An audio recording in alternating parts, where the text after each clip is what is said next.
പലർക്കും അറിയാം കർക്കിടകത്തിന് മുരിങ്ങ കഴിക്കരുതെന്ന് പറയും പല ആളുകളും. മുരിങ്ങയ്ക്ക് വിഷമുള്ള സമയമാണെന്നാണ് പറയപ്പെടുന്നത്. കർക്കിടകത്തിന്റെ സമയത്തിൽ ആരും മുരിങ്ങയിലേക്ക് വിഷം ഇഞ്ചെക്ട് ചെയ്യുന്നില്ല. നമ്മുടെ ഒരു പൂർവ്വസൂരികൾ നമുക്ക് പറഞ്ഞു തന്നേക്കുന്ന രീതി എന്ന് വെച്ച് കഴിഞ്ഞാൽ അങ്ങനെയാണ് പഠിപ്പിച്ചേക്കണേ. കാരണം എന്ന് വെച്ചാൽ മുരിങ്ങയിൽ ഒരുപാട് ആൽക്കലോയിഡ്സ് ഉണ്ട്, പല പല കെമിക്കൽസ് ഉണ്ട്.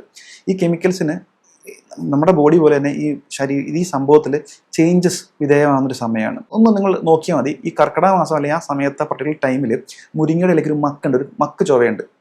ഈ ചൊവയുള്ളത് കൊണ്ടാണ് ഇവരെന്താ പറയുക, ഈ സംഭവം കഴിക്കുമ്പോൾ ഇതിന് വിഷമുണ്ട് അല്ലെങ്കിൽ വിഷാംശം ഉണ്ടെന്ന് പറയാം. അല്ല മുരിങ്ങ കഴിച്ച് മരിച്ചു പോകും എന്നുള്ളതല്ല അർത്ഥം. അപ്പോൾ ആ സമയം അത് എഡിബിൾ അല്ല, നിങ്ങൾ കഴിക്കാൻ പറ്റില്ല എന്ന് പറയാനായിട്ട് പണ്ട് നമുക്കെല്ലാവർക്കും ഉണ്ടല്ലോ, നിങ്ങളൊരു സാധനം ചെയ്യരുതെന്ന് പറയുമ്പോൾ നമുക്ക് ചെയ്തു നോക്കാനൊരു ത്വര വരും. അപ്പോൾ ആ ത്വരയൊന്ന് ഒഴിവാക്കാൻ വേണ്ടി പ്രാചീനർ എന്ത് പറയും, പഴയ ആളുകൾ എന്ന് പറയും, അതിൽ വിഷമുണ്ടാ ചെയ്യരുത് എന്ന് പറയാം. പിന്നെ വിഷമുള്ളത് നമുക്ക് കഴിക്കാൻ പറ്റില്ലല്ലോ. അല്ലെങ്കിൽ മുരിങ്ങ ഏറ്റവും നല്ല വസ്തുവാണ്. 11 മാസവും ഏറ്റവും നല്ല വസ്തുവായി മുരിങ്ങ 12ാമത്തെ മാസമാകുമ്പോൾ ശരീര അവസ്ഥ മാറിയിട്ട് ഏറ്റവും വൃത്തികെട്ട വസ്തു ആവുന്നതല്ല.